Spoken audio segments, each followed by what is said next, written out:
We are very pleased and super excited to have Dr. Bright with us today.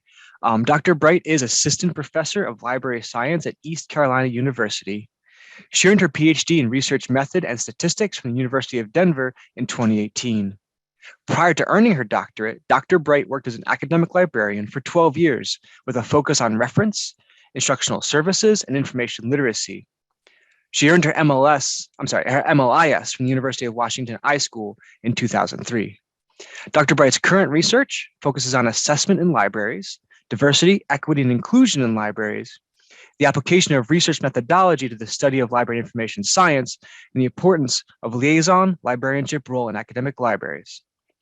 Work with Dr. Amy Van Scoy, University of Buffalo, to investigate the reference and information service experiences of librarians of color, received a 2014 ALA Diversity Research Grant, and was also awarded the 2017 Beta Phi Mu Library Research Roundtable Research Paper Award. Please welcome Dr. Bright. Thank you so much, Jeremy. I appreciate that introduction. And thank you so much, everyone, for being here. Definitely invite you to please use the chat this morning to sort of, keep track of questions you may have. We're going to have plenty of time at the end to engage in conversation. But I want you to make sure that if you're like me and thoughts slip away, drop those into the chat so that we don't lose sight of them. And I'll also be trying to keep an eye on that as well. So let me see if I can get this PowerPoint going here this morning. All right. So today we're going to be talking about instruction, and I titled this particular conversation as "Yes, it really is that critical." And you probably figure out from that we're going to be talking a little bit about the aspects of critical pedagogy and critical librarianship that impact us in the work we do, especially when we're talking about doing instruction. But we're specifically focusing on the challenges of trying to address anti-racism, diversity, equity, and inclusion through library instruction, through the work that we actually do. And before I begin, I do also like to do a land and people acknowledgement. I am here in Greenville, North Carolina, so I want to acknowledge the Tuscarora people, who are the traditional custodians of the land on which I work and live, and recognize their continuing connection to the land, water, and air that Greenville consumes. I pay respect to 8 recognized tribes: the Coharie, Eastern Band of Cherokee, Haliwa Sapani, Lumbee, Meherrin, Occaneechi Band of Sapani, Sapani, and Wakamasuan, all nations, and their elders past, present, and emerging. I also want to acknowledge the enslaved peoples who worked and died on these lands and their descendants. Their pain and struggle made it possible for me to be with you today. I am their legacy. So, of course, like the good instruction librarian I used to be, I have some objectives for us today. My hope is that we'll spend some time trying to identify these barriers to addressing anti-racism, diversity, equity, and inclusion through library instruction. You may see me using different acronyms throughout, as that is a very long way to talk about these important topics. Also, introduce concepts related to critical pedagogy and critical librarianship. This is not going to be a discussion about just that particular topic. There's a lot that goes into that, and a lot of great readings out there, but we're going to have some of those concepts and talk about how they impact doing library instruction, especially when trying to address issues of anti-racism, diversity, equity, and inclusion. Also share some examples of critical librarianship practices as they relate to ADEI. So there's my first acronym for the day, and then share some suggestions for future engagement with ADEI in library instruction. And usually when I talk about this, I go back to something that hit me as I was in library school, right? This aspect of how I learned to do instruction, and the fact that there were no conversations about race, ethnicity, diversity, bias, anything like that. None of that came up. I was taught, though, about the traditional way of doing instruction, of what I was probably going to see when I started doing instruction. And strangely enough, my class was very much focused on public libraries, even though I was going into academic librarianship. But I did still learn about the fact that there were going to be certain structures that I was going to find to be common in library instruction. The content of things was going to be fairly common. The role that I was going to have was going to depend on a lot of different variables, including my institution and my experiences, and then also dealing with issues of timing. And for the most part, it was like even being able to find time to get into the classroom to work with different classes. But as we talked about things like the structure of the courses we were going to have, everyone, of course, was telling me you're going to have one shots, all these one shots, and not really an understanding of what that meant until I had to do one shot instruction. And most of us know that typically you're lucky if you get 50 minutes with the class. If you're really lucky, you get the classes that are 75 minutes and they actually give you most of that time. Or you get more of an orientation time with a group of students, but you tend to have very limited access to the users. You have very limited time with them as well. And we're going to talk a little more about time. In terms of content, you're usually asked to do an intro or maybe an overview. If you're really lucky, it's going to be assignment based. You're going to spend some time digging into the work that the students are actually doing.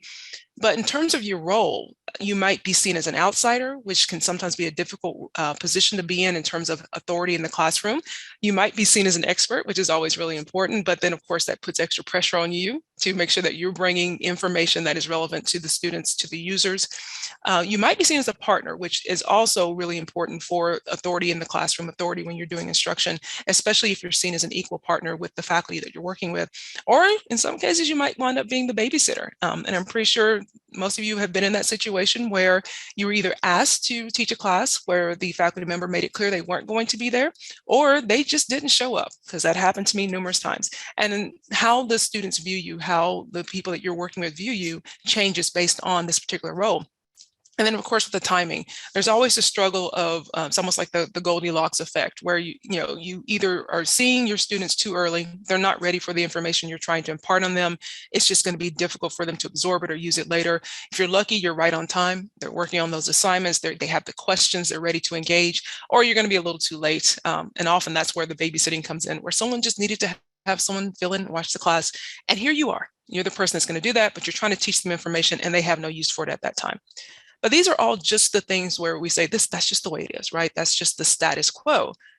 And what we've been pushing back against for some time now is how do we change the status quo? And so critical pedagogy, critical librarianship is not new. These things have actually been out there for quite some time. People have been applying this to librarianship for quite some time.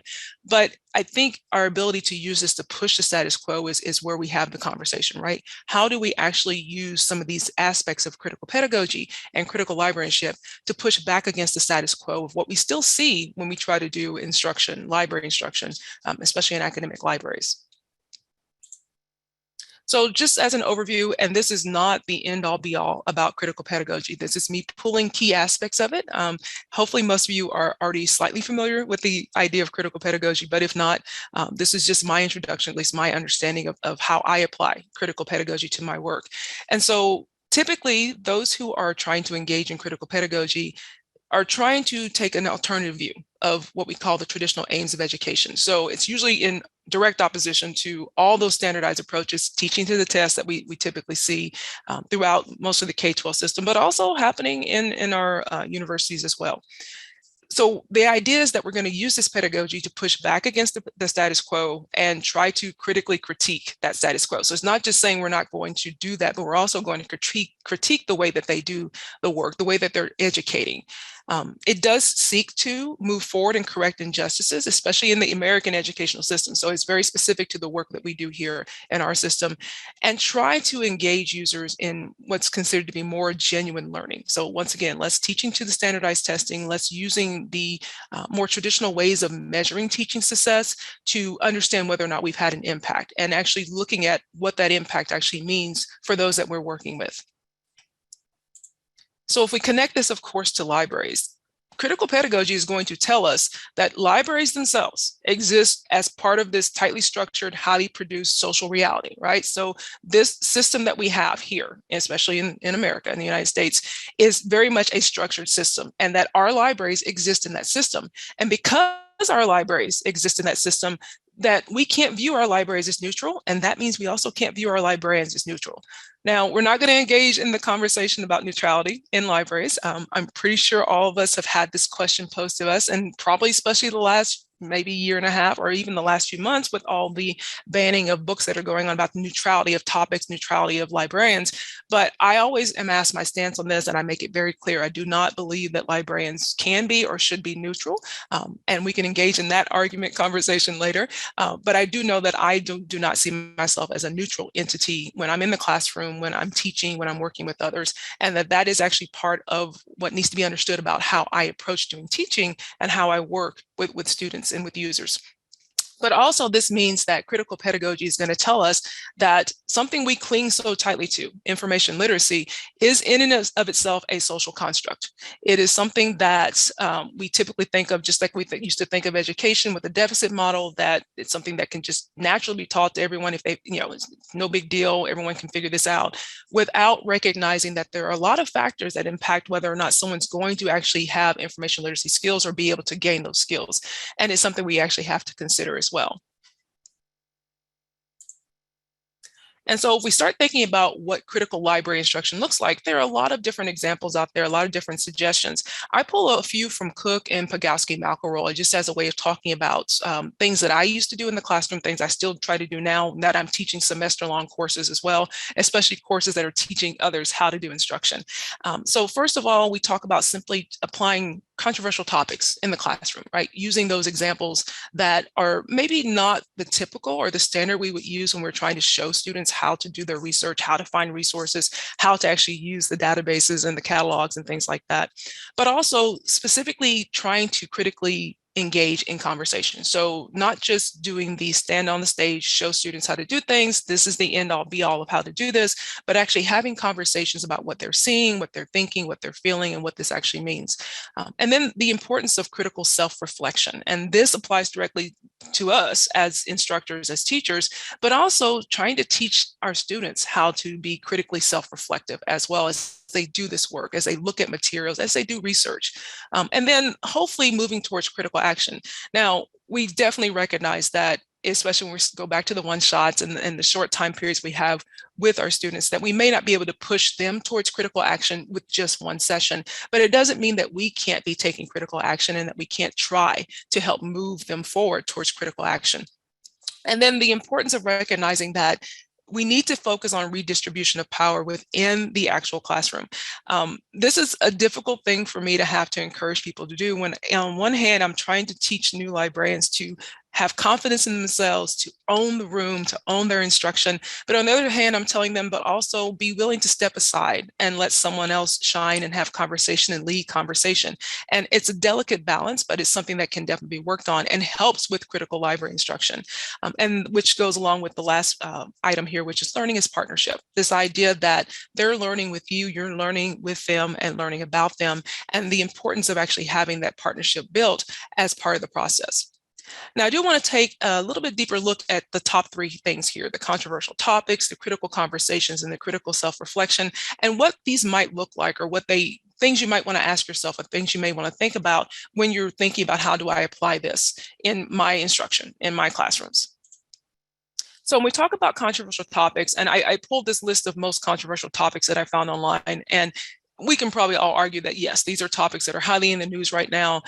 Many of them very much related to issues with anti-racism, racism, bias, diversity, equity, inclusion, which has been sort of the timber of conversations going on since before the pandemic, but definitely as the pandemic broke.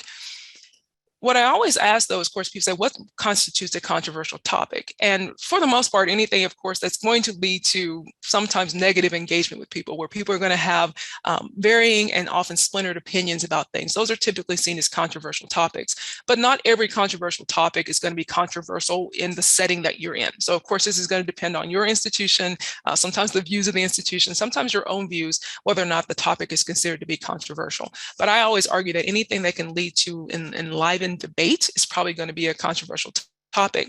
But a lot of times the concerns that I often hear from my students when I encourage them to do this is that they say, well, how am I going to get that topic to align with my subject area? You know, I'm focused on doing something in this particular area. How do I actually get that to align?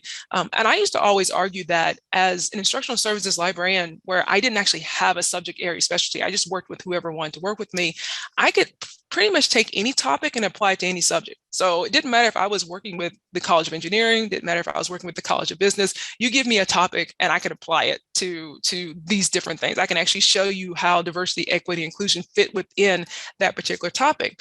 Now, of course, some controversial topics, it's going to be easier to do that.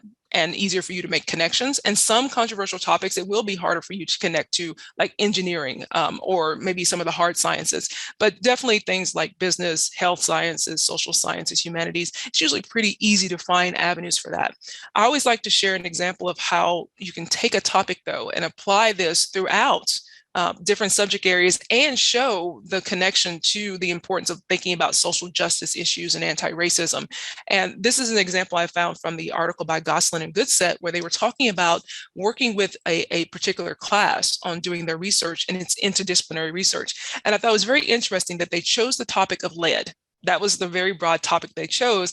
And this is what the students came up with in terms of the topics and applying this to the critical review of the importance of understanding lead. So you have everything from how lead affects people, animals, and plants, and that's the environmental studies, the pre-vet, pre-med, all the way down to the Sherwin-Williams controversy, lead in the business community. And so you can see how you can take a topic like this and flow it through psychology, through marketing, through urban studies, through criminal justice, and apply those concepts of anti-racism or sometimes discrimination, bias, understanding the importance of diversity, things like that, because those things, which we may not talk as much about as we should, run rampant throughout everything we do. And that's part of why we talk about critical librarianship, critical pedagogy, because what we're trying to say is that we have these structures where these issues exist, where anti-racism exists, where bias exists, and we have to be able to ferret that out in the work that we do, and we have to be able to teach our students how to do that as well. Now, the other question, of course, people ask me is why a controversial topic? And, what's the whole point of trying to do that? I always back up and say that what we may consider to be a controversial topic in many ways may actually be the life and reality of many of our students, and maybe what they're actually trying to deal with or understand right at that moment. And so, like from this list right here, I can pull everything from the Black Lives Matter to the student debt crisis and get a really strong understanding of that we're talking about something that's probably affecting our students, and in many cases, maybe even their families right now, and something that they're maybe thinking about or trying to understand better and trying to function as students and understanding that in the classroom. So why not use a topic like that, something that allows them to see that this is reality, this is real life, and here's information about it, versus using a more classic topic that you may have practiced and used in the classroom as a way to show them how to find resources or how to engage with the resources they found. And I think it's also important that we recognize that these are the topics they're showing very much on social media. These are the topics that are being posted about, that memes are being made about, and that oftentimes what we're seeing out there in social media isn't the truth. It isn't the best information. And so sometimes it's easier to help those students reflect on these topics and engage with these topics if we pick something that's highly controversial, highly in the news, highly in social media, and then show them the other side of the coin, show them the other side of the story within our instruction. Now, the idea of critical conversations, of course, is just about trying to encourage critical thinking about a variety of topics, including those controversial ones, but also encouraging our students to think about things in a way that maybe didn't think about before. So the importance of perceptions, the importance of understanding that your viewpoint may not be the only viewpoint, and that's why we go out and we seek different authors and different resources. But this also is, I like to flip this around and think about this as a way for us to teach about important library topics as well, because here we are teaching our students about how to search, looking at our databases, looking at search terms, subjects, things like that. And oftentimes we don't take the time to stop and go, by the way, if you may not understand this, but we know in library world that sometimes we have biased subject headings, right? Or it may be difficult for you to find that particular topic using that term because of the concerns and issues we have with how we actually categorize things in our systems and the struggle that we have there. I've spent years not talking to students about that because typically think I didn't have time, but also thinking, why would they care, right? Why would students care specifically about that? And so I taught a class to students about the idea of bias in the work we do, and having them figure out, how to label things so that you could actually find information in a way that wasn't prejudicial or wasn't biased against someone or wasn't insulting in some way, and the importance of actually letting them have that conversation as well. So we're having this conversation as professionals. Why not have that conversation with our students as part of the work we're doing to teach them about doing research as well? Finally, this aspect of critical self-reflection, and I always like to ask everyone, including myself, how much time are we actually taking after we teach, after we do a lesson, to actually think about the session, to think about what we experienced, to think about what worked, what didn't work, what was really good, what was really bad. Do we have an understanding also of why we feel that way about the experience? Do we have a sense of why we felt it went really well? What was different about that session versus another session? This becomes even more critical if you are trying to integrate different topics and talk about diversity and equity and anti-racism and social justice in those classrooms, because now you're trying to actually include aspects of your identity, the identity of your students, the identity of the faculty member you're working with, and all those things that may have impacted your ability to get across the objectives you had in your classroom. And taking a step back and doing that is something we don't often do. We don't often spend the time doing that because we're probably rushing off to do something else. But it's really important that we think about what changes we would make based on our reflections and being able to recognize that we might need to make changes to how we do things. It is much easier to teach the same thing the same way over and over again because it takes less time, less preparation. But if it didn't work the first time, and if you tried it again, it didn't work the second time, it might be time to move on from that so that you can actually have the impact you're trying to have. And so here I am telling you, here are the 3 things you can do. That's easy, right? It's really easy. But what about those challenges, right? What about the issues that you might see when you start thinking about critical library instruction practices and how to apply those? Well, I call this the wheel of everything that you have to try to think of. And a lot of these apply directly to just even having conversations about diversity, equity, inclusion, social justice, anti-racism, bias, privilege, power. These are the things that we often deal with when we think about in terms of someone asking us to engage in even those conversations, let alone engage in doing this work within instruction. Starting with things like, I just don't have the time. I don't have time to be critical about this, right? I'm overworked, I'm overtaxed, I'm stressed. But if you're spinning this wheel around and you're looking at all the different options, one of the other things you might think about is that maybe it's not even part of your library's mission, right? Maybe your library doesn't have emphasis on this. So why am I spending time emphasizing this? Of course, I'm going to have my little sidebar argument that says it probably should be a focus of the library mission as well. But that's one of the things that often comes up as a reason why we don't do this work. It's not the focus of our library, so why would I spend time on that? You may also be looking at this wheel and thinking to yourself that, well, you know, I'm just uncomfortable. I am not comfortable having these conversations. I'm not comfortable having these conversations, even with my friends and family. Why would I be comfortable having these conversations with students or with other faculty members? We could go on with this, keep spinning our wheel, keep moving around. I think the important thing, though, is to recognize that there are a lot of different reasons why we may struggle to integrate these topics and these aspects into the work we do as instruction librarians. But it's important that we start thinking about these challenges and how we can actually approach them and hopefully move past them. So I divide these into what I consider to be more internal challenges, things we're dealing with in terms of ourselves, and then external challenges. In terms of the internal challenges, one of the big ones is this sense that I don't really have enough knowledge about equity, diversity, social justice, anti-racism topics to feel like I'm informed, right? So I don't have a good enough understanding. So I really don't think I should be trying to talk to others about those topics because of that. Sometimes there's also this fear of lack of training, and this is lack of training in instruction. I had one class in library school. I don't know how many others had similar programs where maybe you had one class and maybe that class wasn't actually focused on the type of instruction you're doing now.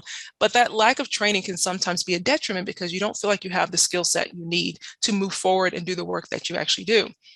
The lack of self-reflection is also a big piece of that. I didn't spend a lot of time being self-reflective until I got into a PhD program, and I had to be self-reflective about a lot of different things, including my dissertation process. That taught me so much more about how to approach my work overall than anything else I'd done before. And I'm going to talk a little bit about ways you can work on being self-reflective. The final one is fear and self-doubt, which actually ties a lot with the lack of knowledge, the lack of training, the lack of self-reflection. But sometimes there's just this genuine fear about our ability to do this work, to engage with tough discussion topics about anti-racism in a classroom with others. And sometimes that fear and that self-doubt lead us to just not try to broach those topics. Like, let's just stay in our safe area, let's not move forward. And that can often be the biggest challenge that you have to overcome in doing this work. But we also have external challenges to think about. One of them I call the too little, too many, not enough. You probably have too little time to plan, to actually teach, too many other responsibilities, maybe not enough support if you're trying to do this work in a vacuum in many cases. And this can be very difficult when it may be something you're passionate about, something you want to do. And then you may have all these others who are saying, maybe not right now. Do you sure you want to engage in that work? The importance of understanding that the role of the librarian versus the role of the course instructor can also be a barrier. If you are working with a course instructor who has a very clear idea of what they want their instruction session you're doing to look like, it can be very difficult for you to push back against that. And especially if they feel that there's no place in their classroom or their discussions or their topics for these particular concepts, that they're not interested in you talking to their students about diversity and equity and inclusion and social justice and how that impacts the topics they're covering. Also, all of our competencies, our frameworks, our standards, it's almost like, oh my, we have to deal with all these different things. We put these forward as a way to help guide our instruction and to help guide the work we do. But if these frameworks and standards and competencies do not adequately address how to do work in terms of diversity, equity, inclusion, social justice, anti-racism, then what are we supposed to do? Are we going to be pushing back against the frameworks and the standards? There's been a lot of argument that the frameworks do not do enough, that the standards we have do not say enough, that the competencies are not stringent enough in terms of addressing power, privilege, bias, things like that in the classroom and instruction. And if that's the case, are we supposed to work against those? Because aren't we supposed to be working within the framework? Isn't that what we're taught to do? Isn't that why they're actually there? Then also this whole aspect of how we count, what we count, and why we count things. Let's just be honest that when it comes to instruction and what we report, they care about how many classes you taught, and they care about how many students were in those classes. I'm pretty sure no one has stopped to ask you, or hopefully if they have, I would like to applaud them, whether or not you address concepts of bias and anti-racism and diversity work in your courses, and how many of your courses actually address those topics. How do you integrate that into your coursework? We should be asking that question. It's an important question, it should be asked, but it's not usually the one we ask. We like to report numbers, and the numbers we report are still very basic. How do we move past that so that we actually start engaging with the fact that people are doing this work and that it's important work, and we need to actually acknowledge that work in terms of how we assess the work we do? And then the final external challenge, I'm going to actually put this card on myself. This is LIS education. This is an issue we have in our educational structure. I teach these concepts in all my classes, including the instruction class that I'm currently developing for the fall. And how do I integrate these topics? Because they're not integrated right now. But that's not the case across the field.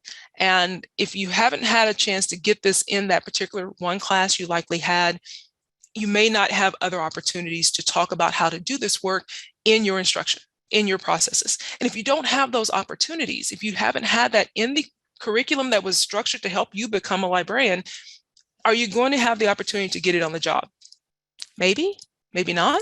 Depends on, once again, job you have, where you work, your institution, your mentors, who's working with you, who's helping you to become a better instructional service or a librarian who does instruction. And I think it's important that we do take a step back, and I'm not going to really say place the blame, but place some of the onus on LIS education to do a better job of helping us to be prepared to engage with these concepts and topics in the work we do, in the instruction we do. So after all this, kind of been a downer here. What's a librarian to do with all this information, with all these challenges, with the barriers? And I like to always start with the idea of just being intentional. And this is something I talk about all the time with any topic related to diversity, equity, inclusion, social justice, is we have to be intentional about this. We have to be intentional about being inclusive of these concepts and these topics. It's not just going to happen. It's not, because that's not what we've done in the past. That's not what we've been taught. So it's not just going to miraculously start happening and start having these conversations in class. So we have to be purposeful. We have to be intentional about being inclusive. And that includes the topics we use, the subjects we cover, the examples we show, the authors that we actually showcase in the case, depending on the type of class you're talking about, the terms we use, the language we use in the classroom, all in terms of the work we put into our instruction sections that we put together. And so I always like to take a moment, pause here. I want you to think about, what is your go-to research topic? So if you're giving an example in a class, if you're showing students how to find information, if you're trying to give them this really neat process of what it looks like to locate things, to click on things, to download things, what is your go-to research topic? What is the topic you typically always use? And then ask yourself whether or not you've selected a neutral topic, whether or not you selected a safe topic to use. And then also ask yourself about the sources you choose to share. And have you actually looked at those sources in terms of how inclusive they are of authors of color, of authors who have different gender identities? All those different things that we typically think about, maybe for our own personal work. And also we think about it a lot in collection development, but not as much in terms of instruction, right? So think about whether or not you're thinking about these particular topics and how inclusive they are in terms of the sources, and then passing that on to the users, to the students. And then finally, do you use inclusive language when you're teaching? And this was a little bit more of thinking about the users and thinking about the fact that they may be feeling a little bit like this class is not about them, right? Or even in many cases, higher education isn't about them. And are we being inclusive of the different groups that we have in our classrooms who may be coming to those different settings? I'm one of the first ones to say that I did not think about inclusive language at all when I used to do teaching. I just spoke. I am a Southern girl. I was born and raised in the South. I still say things that I now know are completely awful, and I'm working on getting those out of my vocabulary. And it is a process, right? It's a very difficult process, but it's something we also do need to think about in terms of being able to then further engage in conversations with our users, with our students, with our faculty, as we're trying to teach these concepts and integrate them in the work we actually do. Now, the next part of this, of course, is the practicing the critical reflection, self-reflection. And I do encourage people to keep a journal. If you are a journaler anyway, if you like to keep a diary of sorts or write things down, then keeping a journal related to your instruction, especially in terms of critical reflection of your instruction, is actually something that it would be really important for you to do, something you can refer back to, something you can take notes of. I do this as a researcher. I keep a research journal as I go through things. I am not much of a writer, so I keep my journal online. Typing is much faster for me, but it's something I can refer back to and think about. And then when I'm ready to make changes in any parts of my instruction, my research, I'm able to do that with an understanding of where that change comes from, and then also as a way of tracking it later on. But I also encourage you to engage in informal conversations with students, with faculty, with your colleagues, with others about these topics, especially in the classroom. If you can engage students in informal conversation after the fact, after you have a session where you've tried out something that's been a little different for you, like, oh, I introduced anti-racism as an important aspect of understanding this topic in research. Okay, let me see how the students took it. Engage in informal conversation. Talk to the faculty member as well, especially if they weren't maybe expecting you to cover that topic, and see how they felt about it. And use that as a way to reflect on your approach, your process, and whether or not you're going to continue that approach in the future. But also make sure you take some time for yourself to identify and acknowledge any biases you may have, your own privilege, your identity, your positionality in the classroom, and think about how you can actually apply this to your instructional design. I think one of the things that hit me in the face as an instructor when I was first in the classroom was that most of my students, when I was working, and I've worked at 4 academic institutions, most of them had never had a Black teacher in their entire lives, including in college. And I was the first Black teacher they'd ever had, standing in front of them in a classroom, giving them information, acting as an expert, as someone who was knowledgeable. And that sometimes that impacted what I was able to do in the classroom, right? It impacted my ability to share information. It also impacted their attitude towards me. It was very interesting to see how some people responded to that based on maybe their own internal concerns with their identity, their biases, their privileges, things like that. But that's something that I was not prepared for, did not think about when I was thinking about teaching, and was something I had to get used to and have to be able to think about, how do I work around that? How do I work with that? How do I integrate that as well into my teaching and make it something more powerful and less of a barrier for me trying to get my thoughts across and the information across? Finally, also, of course, be prepared. Actually, I shouldn't say finally, this is third. So third, prepare for opposition. And sometimes you're going to get opposition from the teaching faculty you're working with, because once again, they have an agenda often. They have an idea of what they want to see in that session. They're giving you this time, and they don't want you straying from that. And so you may have to work around that opposition and spend some time with them to express how important it is that you use this approach, or that you talk about these topics in the classroom. Opposition from students, as I mentioned, sometimes I'd be challenged by students that they're challenging my ability to share information. They're challenging who I am as a person, or they're challenging this information I'm sharing, whether or not it's important for the work they're actually doing as well. And then finally, you may have some opposition from your administration. We've been seeing this happening a lot more than I think we were hoping it would happen on college campuses. Even here at ECU, there was an email that was sent around asking us to please identify if we were using critical race theory in our classrooms in any shape, form, or fashion. And of course, my immediate question was, why is that important? Why do you need to know if I'm using critical race theory within my classroom, within my instruction, within what I share with my students? Because I wanted to understand where they were coming from. Like, is this because you want to be prepared for possible opposition? Because we've been hearing about them saying, do not use critical race theory. Or is this because you're planning to tell me not to use critical race theory in my instruction? So that's something that you sometimes might be unexpected, but you have to think about the fact that oftentimes the administration, and it may be the immediate library administration, it may be a higher administration, may be looking out for different interests than what you're thinking about in terms of the importance of sharing this information with students and with users. And so finally, I'm going to encourage you to also to think about how to embrace uncertainty in the classroom and also embrace a little bit of fear in the classroom. I went into instruction with a very highly structured approach, right? I had to have my lesson plans. My lesson plans were down to the minute, like 5 minutes on this, 10 minutes on that, 75 seconds on that, as a way for me to feel in control of the session I was doing.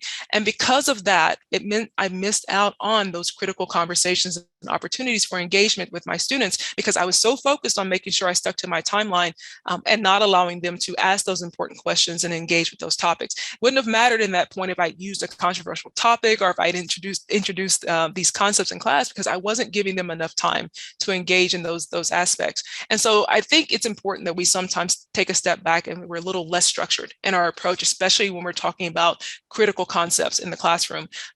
You can still be successful and you can still sort of move the process forward without having to stick to something so stringent that you can't even give yourself time to breathe in the process. Also, being prepared to respond to the unexpected.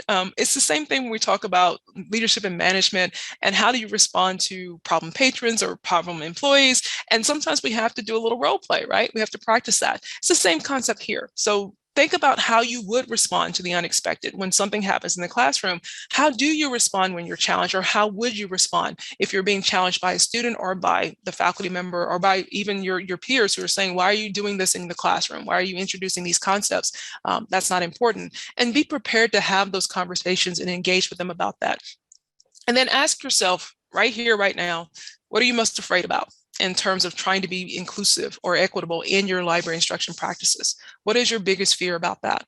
And if you can find a way to identify those biggest fears and kind of put them down on paper, that's why it goes back to the journaling as well, then it's going to be easier for you to find a way to get past those fears and to work with them and work within them and move forward for progress. So what are your next steps? Like, what are you going to do next?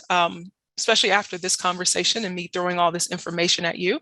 First of all, I'm encouraging everyone to continue this conversation. This is an information starter. This is a conversation starter. This is a way for us to engage in these concepts and these topics in a what I consider to be more safe fashion, because we're just having a conversation right now, right? We're not doing a workshop. We're not redoing our lesson plans. We're not doing things like that. We're just having a conversation, but we need to continue the conversation.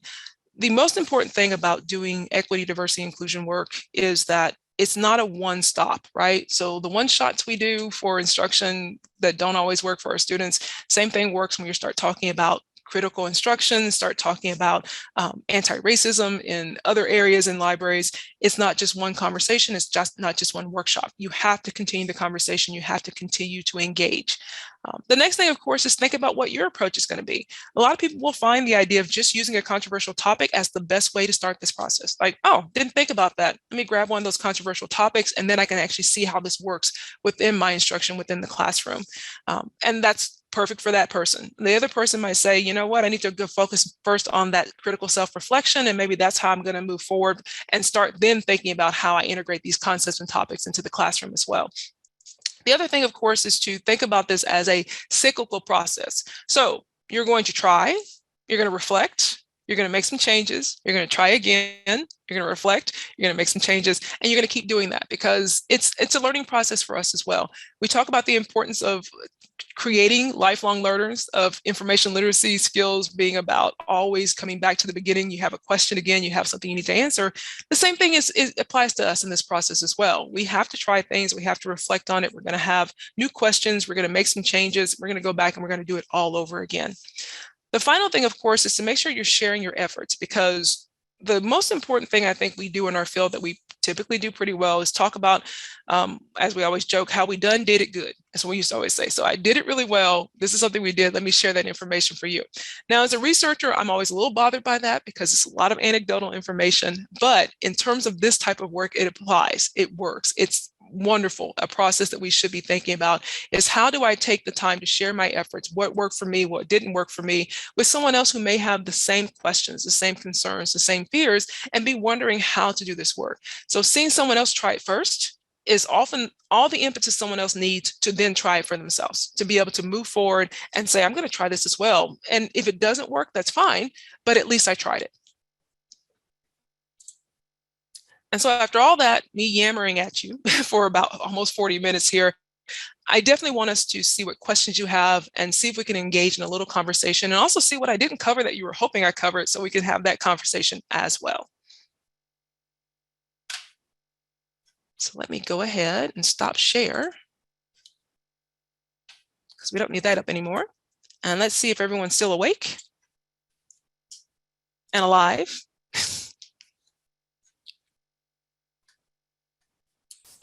Thank you so much, Dr. Bright, for the wonderful talk and for sharing your ideas. That's awesome. And so we thank you so much. Thank you.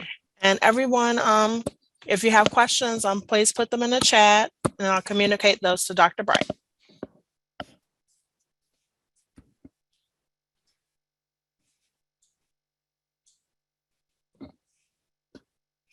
Okay, so we got a question here. I'll read it for you. Instruction is so closely integrated with reference. Can you talk a bit how some of this could apply to reference interviews? Oh, absolutely. And thank you so much for that, Anne, because one of the things I always used to tell people is that when you start doing reference work, of course, there's this idea that someone asks a question, you give them the answer, right? And that was never my approach. It's like, no, I'm going to teach you how to do some of this work.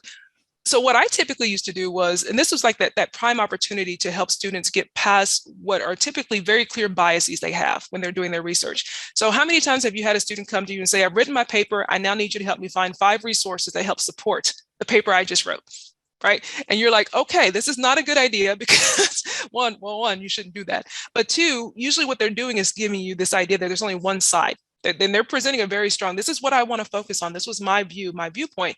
And so what I would do in that session is talk about, well, have you thought about X, Y, and Z, and give them the opposite viewpoint of that. And usually it was me digging into concepts that were related to, well, have you thought about how this affects those who identify as women? Right? Or have you thought about how this affects those who belong in the LGBTQ plus community, as a way to get them to think about, you know, this topic is really good. Maybe you should apply that as well. I used to also, as I was showing them the process of searching, talk about adding certain keywords as a way of narrowing things down, but saying, now I want you to look over here at the subject area and the facets we have here. And I want you to see all the different concepts that are showing up here. And I would specifically point out the things that they had clearly not thought about, but as a way to say, oh, look at this. There's actually, 55 articles that specifically talk about bias in this particular topic area. Have you considered that option as well? And it was me being very pointed about that, right? Because the students just weren't thinking about it. They were thinking about, I wrote my paper already, I want the resources, and they hadn't thought about anything related to bias or race or social justice or anything like that.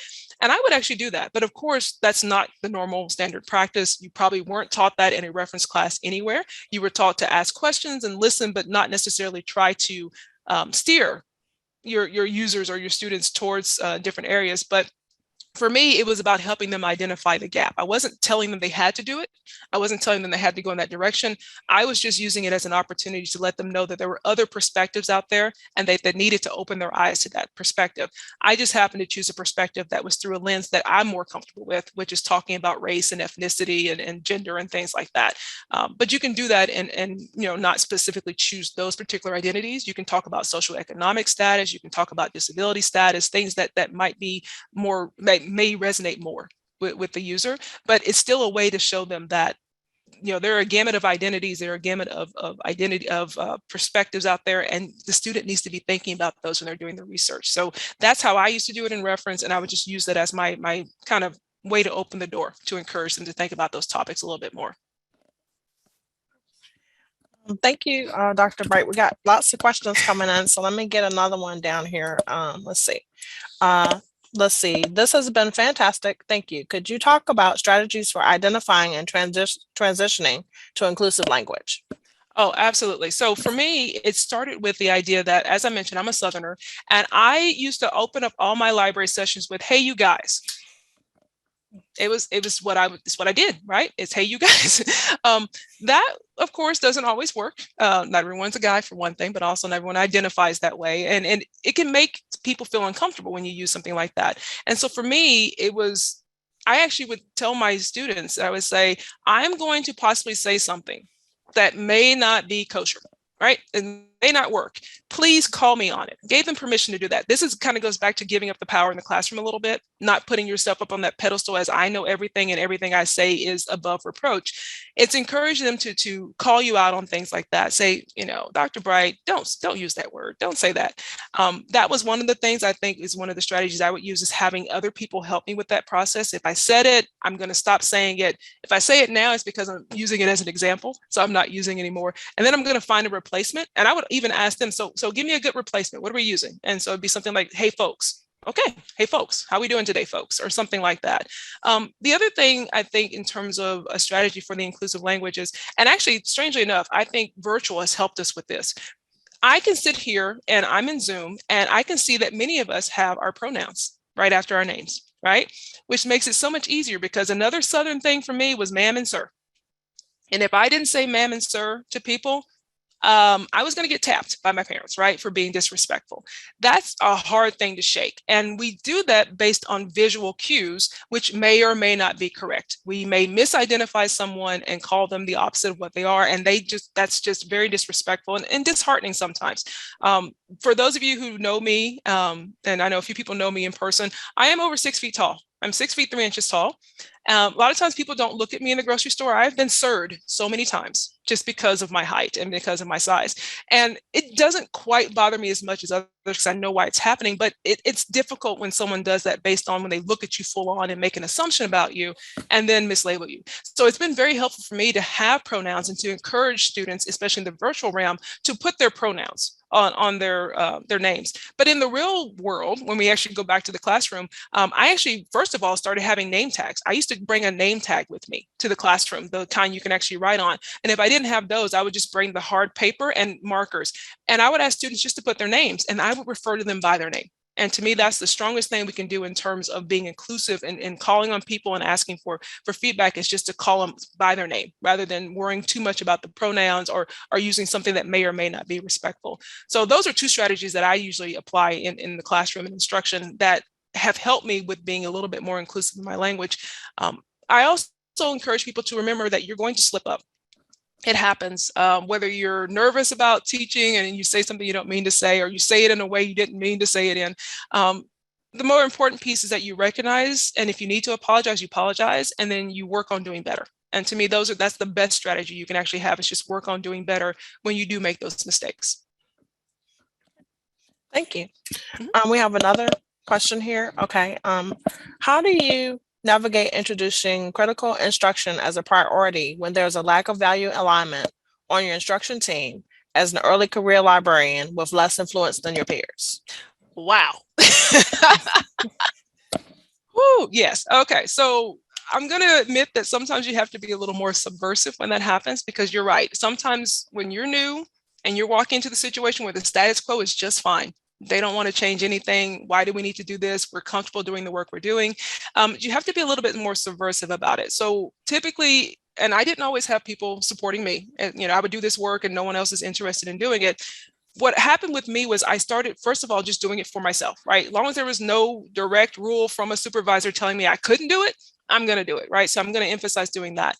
What happens is you start then maybe getting some of the faculty on your side, right? And they're talking to you and then talking to your supervisor about, oh, the great sessions that you actually did and how you were able to interweave these important concepts with their students and how important it is that those concepts are covered in class, right? And you do sometimes put them up to it. Like, hey, could you write an email or a note or something to my supervisor or to the head of instruction talking about how important this actually is? The next step is to then take that and maybe take it out of the realm of your organization, but take it up to a conference. So present on that work, present on the success of that work so that others see that you're doing it and that your organization also sees that you're doing it. And then usually, typically, the organization wants to bank on that, right? We want to actually sit here and celebrate the work you're doing. So if you're up here presenting at a conference and talking about the importance of this topic and showing people how successful you are doing this work, your organization is going to want to use that as a way to showcase the work they're doing. And usually it ties directly to your university as well. That's going to be the next part. Check the university's mission, check the goals of the university, see if any of that is already integrated into what they are expecting for the entirety of the campus. So if they're talking about the importance of this work for their students and for their students to understand these topics and concepts, then you have leverage for why you need to integrate this fully into the work you're doing as well. Because one of the more important things about assessment, especially for academic libraries, is that we're tying it directly to our university because we need the funds. And we need to be able to show them that we're supporting the work they're doing. So if your university has it, use that as leverage for yourself, for how you can actually say that, no, we need to be doing this and not just me. Other people need to be doing this as well. So those are some of my suggestions. It's not always easy, especially if you're feeling a little bit like you're the lone person out there. Another side piece of that is see if you can find others at comparable institutions and kind of create your own community of practice as well. So even if you're not quite getting support there and you're not able to move forward at your own institution, don't let it bog you down where you stop doing the work. So continue doing the work, just find that support system a little bit elsewhere as well. Okay, let's see, we have another one here. I love the encouragement to self-reflect and collect feedback from faculty after a session. In parentheses, my sessions are almost all one-shots. Do you have ideas for how to organize that, best ways to approach it? Yeah, so I used to have to do two things because it was hard sometimes to get the faculty to stay still as well. And also for me, a lot of my faculty were part-timers themselves. They were adjunct themselves and they were teaching at 2 or 3 different institutions. They didn't have time to stop and talk to me at that point. But I would do, at the time, of course, we were still in person. We didn't have things that were virtual. I would see if I could corral them for coffee or tea and conversation just to kind of debrief a little bit. That was one way I would have that conversation with them as well. I actually, once I built the rapport with them, because usually the first year, you can't quite always do this your first year, by the way. I'm going to let you know that first year is about getting to know people, getting your foot in the door, getting them to recognize you're there to do instruction with them. But if they're still there the next year, next semester, it's usually easier for you to start asking of things from them. Like, oh, you want to schedule a session? I need to have a conversation with you before the sessions about what we need and what we're going to do. And then I'm going to ask you for a little time afterwards to also debrief. The other option is if you can, and if they're still having their staff and departmental meetings and you work specifically with one department, one school, see if you can actually get some little bit of time, 5 or 10 minutes to go to one of their staff meetings later in the semester, especially if you've instructed for quite a few of them, and just mention this idea that you're hoping they would give you some feedback on those instruction sessions and have a little bit of time to tell you what worked well for them, what they really liked, or what they might like to see. So try to get some time that's already built into their schedule and not ask them for additional time as well. If you're trying to work with the students, that one can be a little tougher because students don't usually stick around. They're not going to be interested in sticking around and talking to you. If you can, and I know money is always tight, but if you can ask for a little bit of funding, you can actually go ahead and treat this like a research project and do a focus group, right? Invite students and just kind of hand the information out at the end of the session. Anyone who might be interested in coming to a focus group to talk about this session or talk about the work we did here, and just make sure you say something like there will be free food, or if you can get a little bit of funding, a small gift card, something that you can actually give them either to the bookstore or to something online like Amazon or something as a way to encourage them to do that. Now, if you do that, I am going to tell you to go ahead and check also with your institutional review board. They may have certain rules about whether or not you can talk to students. Turns on how you're going to use it. If you're using it just for your own practice and you're not planning on writing it up, publishing it, they usually don't care too much. But if there might be an opportunity for that, or sharing, because I talked about the importance of sharing, if there's an opportunity for that, go ahead and check with your IRB board about permission to have those focus groups and to use that information a little bit later on. But it can be hard to entice them as well. But I will let you know that one thing I found is that when I introduced these topics to students in classes who cared about these topics, they stayed after to talk to me. They were so happy to have someone engage with these concepts. And these are often the students who might challenge me a little bit in the classroom, who might, come across as a little strong in the classroom, but they were so excited to have the opportunity to talk about it. So what I would do is if I didn't have another session scheduled, I would just talk. I would just stay there, give them my undivided attention. One student, I said, well, if you can walk with me, I've got to go cover chat reference, but if you can walk with me, we can walk to my office and then I can see, because we all know what's going to happen. No one's going to talk to you in chat for 5 minutes. It's no big deal. So I would just invite the student to walk with me and we would continue that conversation as well. So sometimes you just have to, that's what I meant by the flexibility, going with the flow. Just go with it. And if they're ready to engage in that conversation, have that conversation as well. But see if you can build a little structure, do the focus groups, invite students to come talk to you, different things like that. Okay. All right, we have another one here. Do you have suggestions about how to approach faculty to encourage them to acquire more diverse sources and literature reviews? Well, and I think with me is the first thing I'm going to tell you is don't say require. They're going to be like, you're going to tell me what to do. No, it's a lot of legwork beforehand. I actually, instead of going and asking them about their thoughts on that, I would actually pull together the resources for them and like work up a few examples. And I would just kind of say, hey, I was thinking about this for your class. Last year, you shared your syllabus with me, you shared your list of readings. And there's this really great critique of this reading from this author who offers this perspective. I would actually just sort of go ahead and do that work and bring it to them as a way of saying, I think your students might be really interested in reading more about this. And hey, if you would like to, maybe you can share this as a resource in the class. Here's an extra bibliography the students might be interested in, as a way to encourage them to see how easy it is. You're making it look easy. You're doing the work for them. But oftentimes that at least opens the door and they're like, oh, these are really great resources. I hadn't thought about that yet because I hadn't had time to go do the digging myself to think about it. So it is more work on you to do that. But with me, it's the same thing I used to tell my staff when I actually started being a supervisor is we used to joke. I used to say, don't bring me monkeys, right? I have my own monkeys to work with. They're all over me. I'm trying to deal with them right now. Bring me solutions. So when you're working with your faculty, don't bring them the problem. Don't say, hey, you've got this missing in your class. We got to do something about it. Just bring them the options, bring them solutions, tell them this is, hey, I did it for you. Let's see if we can get it in the classroom. They're usually a little bit more amenable to that. Like, oh, this is great. Thank you so much for helping me out.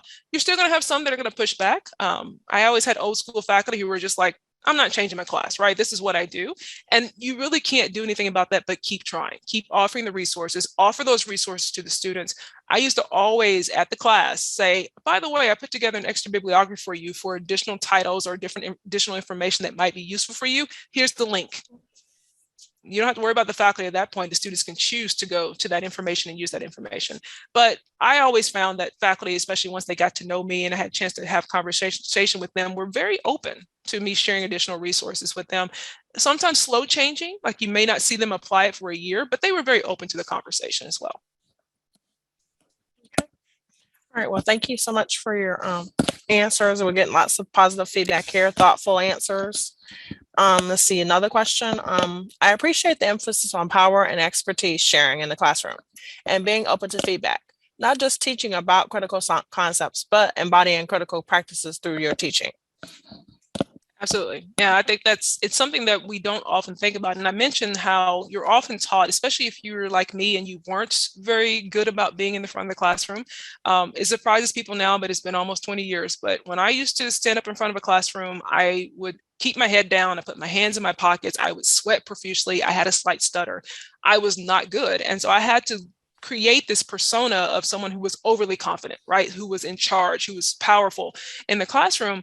And that had a negative effect, though, on my ability to engage in conversation, right? Because I'm thinking now, don't you dare challenge me. I know what I'm talking about.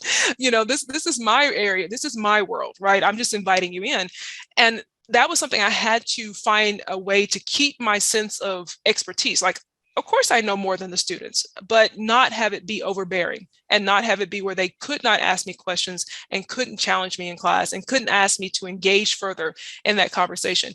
And I'll be honest, it took some time, right? Because I was still fighting against the internal voice that was telling me I wasn't good enough, the imposter syndrome that was telling me I couldn't do this instruction. I did not have a teaching background. I just kind of got thrust into this. And it was very difficult to get past that. But for me, it was the recognition that this was about a power play, right? It was about the fact that I was trying to have control of my classroom so tightly that I wasn't allowing anything else in. And then, of course, I later on, once I got to where I relaxed things and things were easier to deal with, had to start dealing with my newfound understanding of identity in the classroom, right? Because that added a whole other level. And for me, that happened because I was teaching a class on power and privilege in a library school program where all my students were white. And I'm teaching them about power and privilege. And I had all those old questions of, what do you know about privilege, right? What do you know about power? You don't have any of that. Coming back and really resetting everything for me again. So I started all over again with this lack of confidence and lack of understanding. But at least by that point, I had the experience of understanding I could get out of that. And I could have those conversations with the students and make myself a little bit more vulnerable as well. And that's one of the hard things about this. You sometimes have to be vulnerable in the classroom, which is difficult to do when you're also trying to be authoritative in the classroom and be an expert. Thank you again. And let's see what else. We have another question down here. Trying to keep them in order. Okay. Okay. Okay. So another fantastic presentation, Dr. Bright. Thank you. Do you have suggestions about working critical pedagogy into hybrid, asynchronous, pre-recorded types of courses with less discussion options? I'm challenged to bring critique and equity into online guest instruction. Yeah, it's very difficult when you are, especially if you're given prescribed time or a certain amount of time that you're allowed to express those concepts, or you're being told you only have 15 minutes and here's your recording. I need you to touch on these points.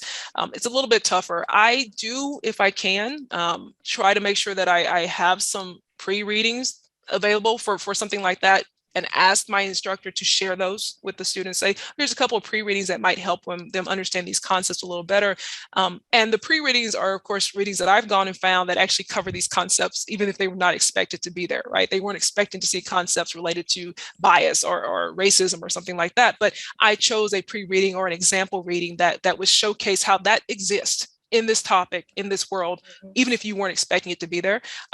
And then, of course, if you're thinking you only have 15 minutes to cover a topic and you're really supposed to focus on a specific topic, then you spend your time trying to figure out how to connect that to the concepts of diversity, equity, inclusion, depending on the topic. So like for me, I might give the example of I'm being told that they specifically want me to talk about authoritative resources, right? And keeping students off Wikipedia. We all know we still have those conversations about that.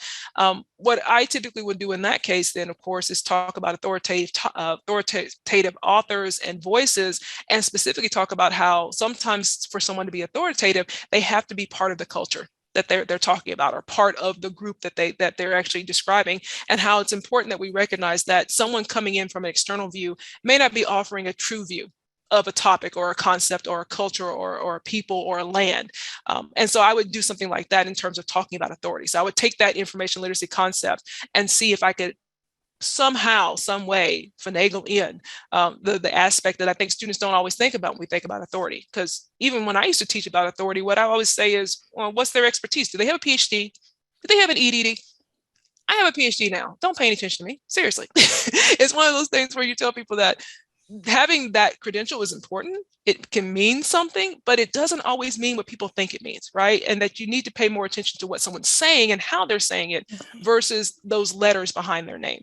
And I know plenty of people who don't have degrees at all, who can wax on about a topic in a very philosophical way with authority. And that it's more important that we pay attention to that because they learned it on the streets. They learned it by living it. They learned it by experience. So it's one of those things where you sort of break the mold about what we typically use to identify something like authority and show them other options, show them other information in that small amount of time you have. The nice thing about it being pre-recorded, though, is, of course, you can practice that and make sure you kind of get it there and really create something you think will be strong, and then hopefully reuse it if you can, and then rebuild it as you go through. Okay. So we have a few more. Let's work this one. And thank you for this presentation. I think that reflection is key. My students as well as my own. One thing I'd like to share is asking students to free write for the last 2 to 3 minutes of each class, reflecting on their experience of each class. What was important? What questions do they have? What reactions to anything we did? These are invaluable for me as well as my students. It keeps me connected to students individually, as well as giving me ideas for planning future classes. Absolutely. And what I usually started encouraging to do is I used to ask students to do this, but I actually would ask them for their name and their email address, and I'd return it to them. And because I kept it for myself, because I, of course, wanted to see this information, and I usually didn't have a copier in the classroom. If I had a copier, I would just copy it and give it back to them. But I would actually go ahead and ask them for their name and email address, and I would actually scan it and send it back to them because I wanted them to keep that reflective thought for other classes and other things they were thinking of. So that's a wonderful idea, wonderful suggestion. Building in, and this kind of goes back to the structure, how we talked about being overly structured. Oftentimes we don't want to build in something like 2 to 3 minutes for reflective thinking or reflective writing, or 2 to 3 minutes to assess. We need to build that into our sessions. That may be the one rigid thing you have. It's like time to be reflective, time to get students, to encourage them to be reflective, time for you to also, of course, hopefully get that information, take it with you to your desk, look at it, and be reflective as well about what they're saying. So I love that you're using that. I'm so glad that's working for you. And hopefully you all can't hear the lawnmower or the leaf blower that's happening right now because karma. No, I can't hear that right now. Good. Okay, let's see. We have another question. As the acquisition coordinator at, and I'm not sure, it says WNL, I'm not sure what school that is, but I appreciate any and all assistance with print, electronic film, and I guess at C resources. The assisted starting point for developing a more diverse collection for critical pedagogy is appreciated. Please do share resource links with library staff to support the work you're doing in the classroom. So could you repeat that for me? Because I wasn't sure. I missed part of that. Sure. Okay, I'll try it again. Okay, so let's see. It says, I appreciate any and all assistance with print, electronic film. And I'm not sure what the other last part is. It says resources. I'm not sure if that means electronic resources, maybe. The assisted starting point for developing a more diverse collection for critical pedagogy is appreciated. Please do share resource links with library staff to support the work you are doing in the classroom. Okay, so basically some resources or information that I can share with everyone after the fact. Yeah, I can actually send that over and make sure that any of the links or information that I'm using are shared. Yeah, we can definitely do that because I definitely don't have anything on top of my head about that particular aspect of it. But actually, I appreciate the point though as well of actually having the collections to be able to show the students different resources, a variety of resources. Because you're right, if you don't actually have that, it's very difficult for you to actually say, let's use a variety of resources to talk about the different voices and different perspectives. So it does oftentimes start with the collection, with the acquisitions as well. Okay. So I'm going to read some comments. Great presentation. Kudos to you for being willing to expose your vulnerabilities in pursuit of DEI.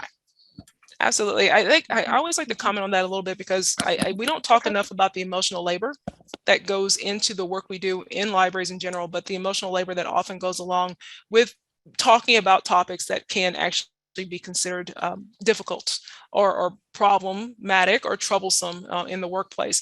And I appreciate you pointing that out, that yes, it does make me more vulnerable. I made a conscious choice though to do that. And I always like to make that very clear as well, that not everyone who has a different identity in the workplace is going to want to talk about DEI topics at all, or anti-racism or prejudice or anything like that.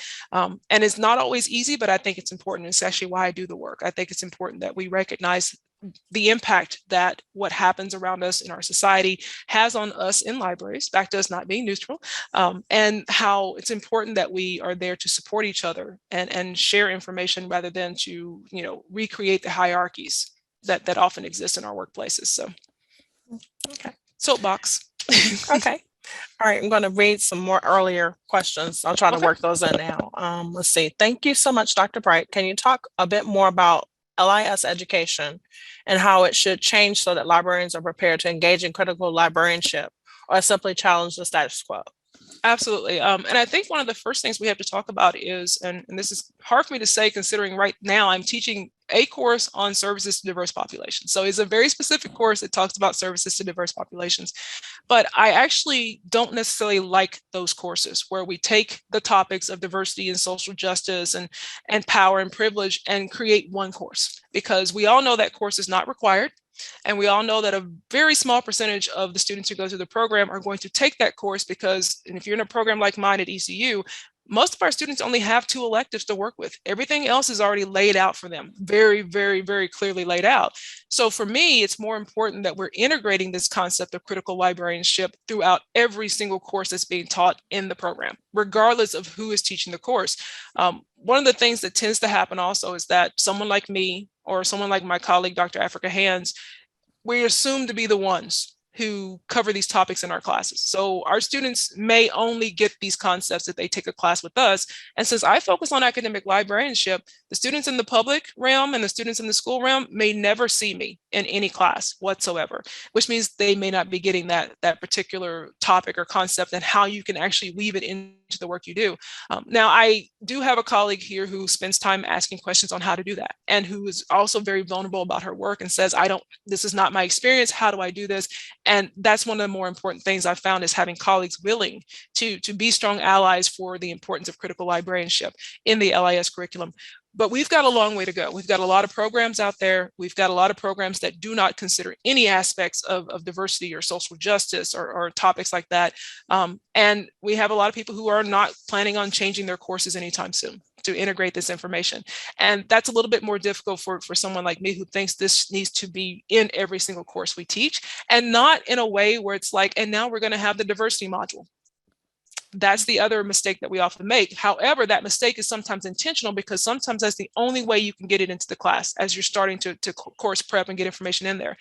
You know, my ideal for our curriculum is that we are just showcasing guest speakers who have different diverse identities, who have different backgrounds, and in our classrooms, that we're showcasing these diverse authors and writings and publications, and not pointing out that they happen to be diverse, right? That this is just what it is. This is what the beauty of our field. But also inviting in guest speakers who are visually diverse and not asking them to talk about diversity, letting them talk about their areas of expertise. There are plenty of people out there with diverse identities who do work in cataloging and acquisitions and metadata and digital libraries. And it's not necessarily focused on diversity, equity, inclusion. It's just the work they do, right? And oftentimes, of course, they do talk about the importance of that, and they talk about integrating it, but it's also a way of respecting the expertise that we happen to have in the field without making it be so focused on only people who have diverse identities can talk about these diverse topics or teach those diverse topics. And so for me, that's where I'm hoping to push the field a little bit more. And yes, in some cases, I have to do a diverse module to do it, because I'm course prepping 3 classes, I'm doing research, I'm doing other things, and I don't have time to rebuild the entire class right away, but I'm working towards making sure I've integrated it throughout and working towards supporting my other faculty who want to do that work as well. Okay. Let's see, we have one more question, see if we can work it in. Thank you so much. This was great. I'd love to hear more about the follow-up conversations you have had with faculty concerned about your choice to use controversial topics. That one has been interesting. Most of my faculty, and this is always, I spent a lot of time teaching for the intro English classes at NC State, which is actually where I met Jinya. And it was very interesting because most of the faculty who utilized my services were adjuncts who were very much open to those concepts, but surprised when I did them, right? They're like, wait, that's not what I asked for. So I would say the conversations were usually on the good side of positive, right? They were very much like, oh, I didn't know you would do that. I didn't know you could do that. And it would lead to conversations about how we could do it a little bit more. However, when I worked at Florida International University, I was the liaison to business, and I tried to do that in my business courses, and the conversations were not as polite. I was often told that that was not relevant to the course that the students were taking. I was told that they would prefer if I used different examples. They would usually try to offer me a list of examples that they preferred to have shared in the class. And I would have to have a little bit of pushback against them saying, I appreciate this, but I know the databases. I know the resources that are available out there. And I'm using these as just a firm example of what students can actually do in the field. It wasn't always easy to have those conversations. And sometimes for me, you have that fear of faculty not asking you to do the instruction anymore. And that was the hardest thing for me to deal with, because for me, I was there for the students, right? I'm here for them to get them where they need to go, to make sure they're supported. And if I didn't have the access that the faculty gave me, I was so worried about the students, right? Like, they're not going to get this information now. And so it's a delicate line to walk when you have that open opposition, right? Someone flat out telling you, I don't want you doing that in my class anymore. And some of that is made a little bit more difficult depending on what your status is at the institution. So if you are faculty as well as they are faculty, it can be sometimes easier to say, hey, we're peers, right? Let's have this conversation. But if you're classified as staff, or if you're not respected as faculty, because maybe you don't have a PhD and they have a PhD, that conversation was often harder to have because, and we start talking about stigmas and other things that affect us in our work, it made it more difficult if they were trying to play the I'm smarter than you card, right? Or I'm the one with the PhD card. And you sometimes had to push back against that narrative as well, saying, well, the MLS is a terminal degree and I'm the one with experience in information literacy and instruction. And it's almost like you're sitting there having this battle of wills.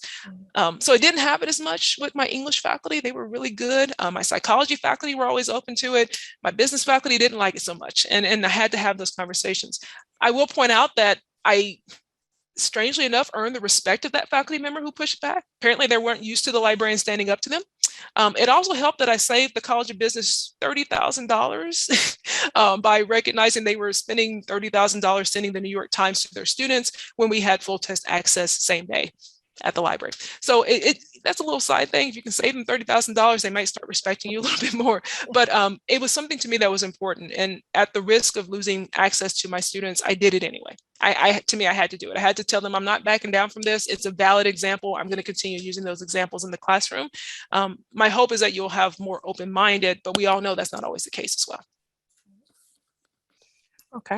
All right. We have another comment. Okay. I think another hurdle in terms of collections is being able to actually purchase diverse materials. We don't have time, expertise, relationships with our campus procurement offices to contract with SWAM vendors for purchases. I think progress is being made though. Yes, absolutely. The fact that, the rules that universities often put in place for what can be purchased, where it can be purchased from, and what money can be spent on it, they don't necessarily recognize how detrimental that is to when you're talking about small presses, small vendors.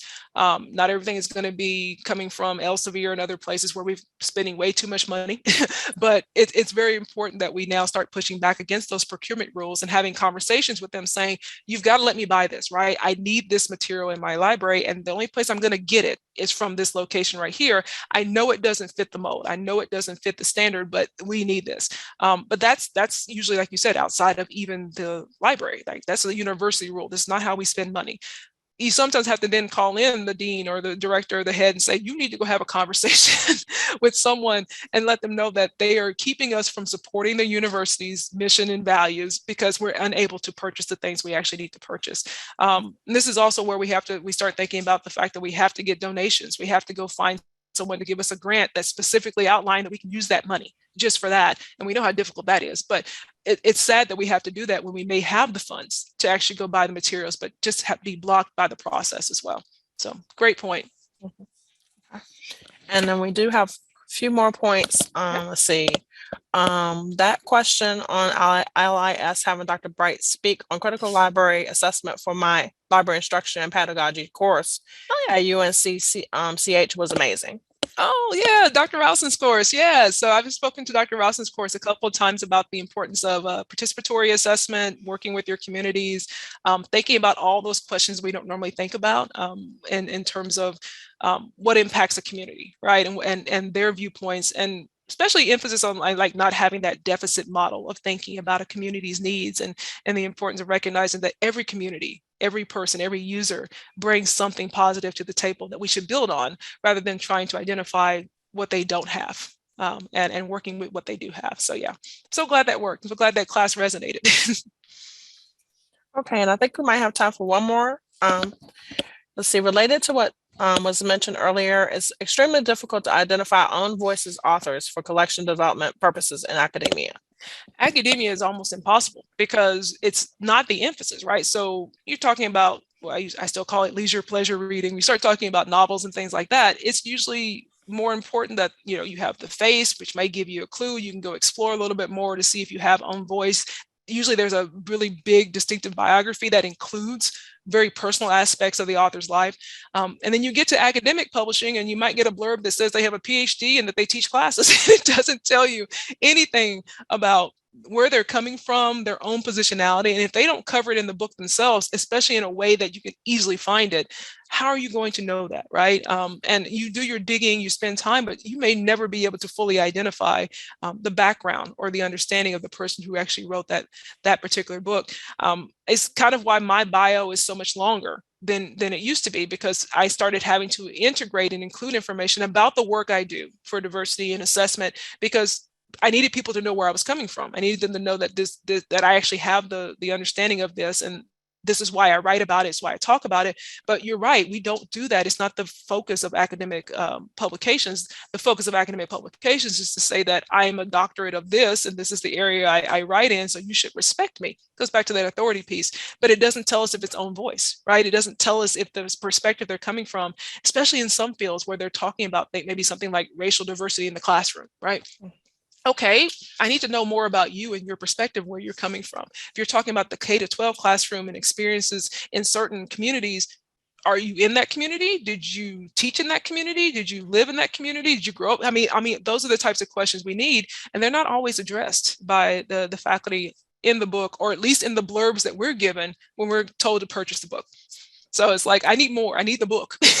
I need to be able to look in the book, and you don't always have that option. I definitely remember the days of collection development. You have 2 weeks to spend $4,000. You better start clicking buttons, because acquisitions is going to cut you off. So keep spending. And let's admit it, we're not spending time trying to figure out if it's own voice. And even the use of own voice now, by the way, has come under fire. So you have different groups saying, don't use own voice anymore. Use something. I think they've been suggesting shared identity, same identity, something like that, because apparently own voice has been taken by the publishing world as their view of things, rather than where it came grassroots, and they've been using it as a way to try to sell things that may or may not be own voice. So that's a whole interesting conversation. We can, if anyone wants to talk about that later, we can talk about that side.